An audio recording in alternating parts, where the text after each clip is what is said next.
Bago tayo magpatuloy sa ating video, kung bago ka pa lang dito sa ating channel ay baka pwede namang paki-like, paki-subscribe na rin para maging updated ka sa mga susunod nating video. Pag-usapan natin ang looks ng NMAX Turbo. Ang hulma ng motor na ito ay halos ganun pa rin naman sa unang tingin, pero kung bubusisiin natin lahat ng detalye, makikita natin na malaki ang pinagkaiba sa mga unang version nito. Sa front face pa lang, makikita natin na nag-iba ang kanya mga ilaw at kapansin-pansin din ang 2-lens projector. Integrated na rin ang kanyang daytime running light, pati yung mga turn signals dito sa harap. Nabago na rin ang likurang bahagi. Ang kanyang taillight ay split type pa rin naman, pero medyo naging manipis at ang kanyang signal lights ay nandito na lang sa pinakababa. Talagang napaka-premium ng datingan. Kung nasanay ka dun sa mga unang version na napaka-simple malinis tingnan, mapapansin mo din talaga ang kanilang pagkakaiba. Lahat ng mga ilaw ng motor na to ay puro LED na, magmula sa headlight, taillight at maging sa kanyang mga signal lights. Angas din talaga ng kanyang projector headlamp na nakaposisyon ito sa pinakagitna. Napakalakas ang liwanag nito at talagang kitang-kita ang disenyo ng kanyang front face,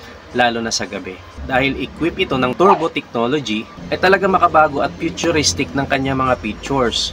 Kung ikukumpara natin dito sa hanay ng mga maxi scooter, ito na yata sa ngayon ang pinaka-advanced features at talagang siksik-liglig, dahil kilala naman natin ang Yamaha na pagdating sa mga features at makabagong technology ay talagang napaka-high-tech ng Yamaha. May dalawa itong riding modes dahil sa YE CVT o Yamaha Electric CVT, na kung saan ito ang pinalit sa dating CVT conventional, kaya talagang makabagong teknolohiya ito na sinimula ng Yamaha sa kanilang mga motor, na pinapagana ng electronic generator, na kung saan kung hindi mo naman ginagamit ang full potential ng 155cc na motor mo, may advanced na power ito na pwede mong gamitin o i-activate, lalo na sa mga overtaking situation. I-press mo lang ang turbo nito para mag-engage ang kanyang natatagong lakas. Ang dalawang turbo riding mode ay ang T mode at ang S mode.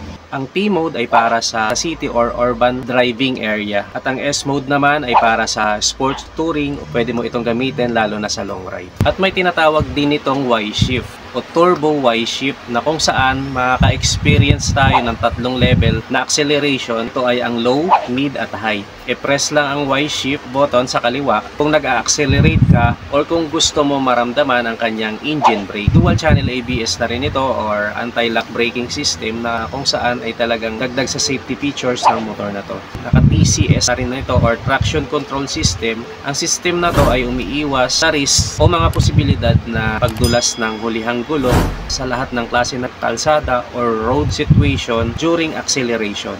Tubeless pa rin ang kanyang malalapad na gulong na may sukat sa unahan na 110/70/13 at sa likuran naman ay 130/70/13, na nagbibigay ng mas komportableng driving experience, lalo na sa mga cornering. Napaka-stable ng gulong niya dahil malalapad talaga ang mga gulong nito. Isa ito sa talagang nagbibigay ng magandang driving experience at comfortability ng motor na to. Ang unahang suspension nito ay naka-telescopic fork, pero ang mas nakapansin-pansin dito ay ang kanyang likurang suspension na naka-subtank na. Mas komportableng magmaneho sa lahat ng klase ng kalsada, lubak man o matataas na humps. Naka-stop and start system na rin ito, na automatic na nagsha-shutdown ang engine once na nakahinto tayo at hindi natin pinipihit ang accelerator ng 3 to 5 seconds. At kusa naman ito aandar kapag pinihit na natin ang accelerator, so mas makakatipid tayo sa gasolina kapag merong ganitong klaseng features ang ating mga motor. Sa kanyang engine specs ay ganoon pa rin naman, 155cc, single cylinder, 4 valves, single overhead cam, BBA, liquid cooled at syempre FI. May maximum power ito na 15.2 horsepower at 8,000 RPM. So hindi naman nabago ang kanyang maximum power, at ang kanya namang maximum torque ay 14.2 Nm at 6,500 RPM. So medyo nabago dahil na rin siguro sa turbo na ang motor na to. Bago na rin ang kanyang instrument panel na parang X-Max ang datingan. Lahat ng information ay makikita dyan sa kanyang instrument panel, lalo na ang kanyang riding mode. May navigator, GPS, Y-Connect, phone connection, o meron pa siyang weather. Kanyang fuel tank capacity ay 7.1 liter at ang kanyang fuel consumption ay 45 kilometers per liter. Keyless na rin ang motor na to. May USB charging port. Kanyang under seat compartment ay may sukat na 25 liters. Sa kanyang seat height naman ay 770 mm. Ang kanyang ground clearance ay 135 mm. At sa SRP naman ng motor na to, kung ang dating mga version ay naglalaro sa 150 to 155,000, kapag ka dinala ito dito sa Pilipinas, malamang na ito ay maglalaro sa 170 to 180,000 pesos. Dahil sa kanyang mga features na nadagdag at sa kanyang looks. So that's it for today's vlog. Kung umabot ka hanggang sa dulo ng ating video, ay baka pwede naman pakilike. Subscribe na rin para maging updated ka sa mga susunod nating video. That's it for today. Thanks for watching. Bye-bye.